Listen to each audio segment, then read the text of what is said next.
Mercury is one of the most toxic elements and a persistent traveler through our environment.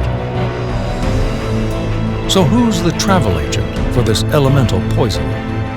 Coal-fired power plants? Most definitely. Mining operations? Of course.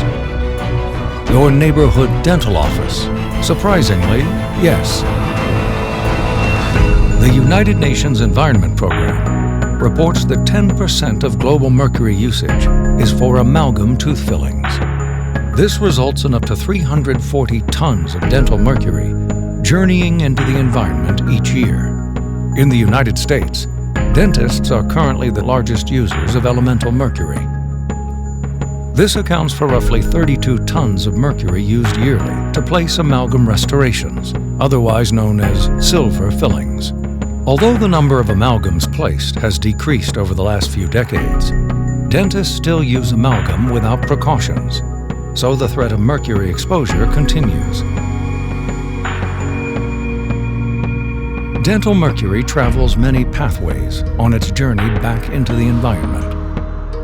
It starts when a dentist receives precapsulated dental amalgam. In each capsule, up to 900 milligrams of elemental mercury is separated from the other alloys. To make the final product, the capsule is vigorously shaken in a triturator to thoroughly mix all the elements. Occupational safety concerns arise because this heats the mercury, creating thousands of micrograms of mercury vapor, which are released upon opening the capsule. The used amalgam capsule still contains a small amount of mercury, so the ADA recommends the capsules be stored in an airtight container and collected by a hazardous waste company. Unfortunately, the majority of dentists toss the capsules into the trash. This mercury-contaminated trash will eventually travel to a landfill, where the mercury will continue its trek down into the soil. Back at the dental office, the freshly mixed amalgam is placed into the tooth. The dentist then carves away any excess material. While patients swallow some amalgam waste, most is suctioned out and flows through a filtration system. But this system only captures a small percent of the larger pieces.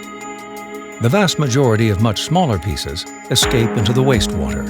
A similar scenario plays out when dentists replace amalgam fillings. Many dentists clean out their filtration systems by dumping the captured mercury-tainted sludge down the drain. A study funded by the ADA estimated that amalgam fillings contribute up to 50% of the mercury found in wastewater. This contaminated water then flows to publicly owned water treatment plants.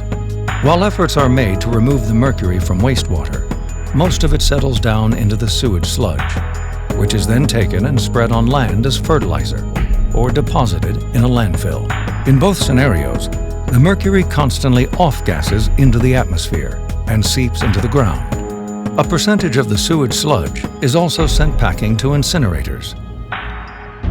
With over 200 tons of dental mercury in the mouths of Americans, even exhaling is a contributor of mercury to our atmosphere. Additionally, people with amalgam fillings serve as hosts for mercury's passage back into our environment through the excretion of human waste. Mercury's ride continues even after death. Crematories, which are unregulated and contain no filtering processes, are a growing vehicle for transporting mercury back into the atmosphere. When all the various pathways are accounted for, dental mercury from the United States contributes roughly 28.5 tons into the environment each year. The governments of the world are actively working together to reduce the amount of mercury released globally to protect human health. The first and foremost step to eliminating mercury released from dental amalgam is to discontinue the use of this toxic material. With the threat so great and the solutions so simple, it's time to restrict mercury's passport.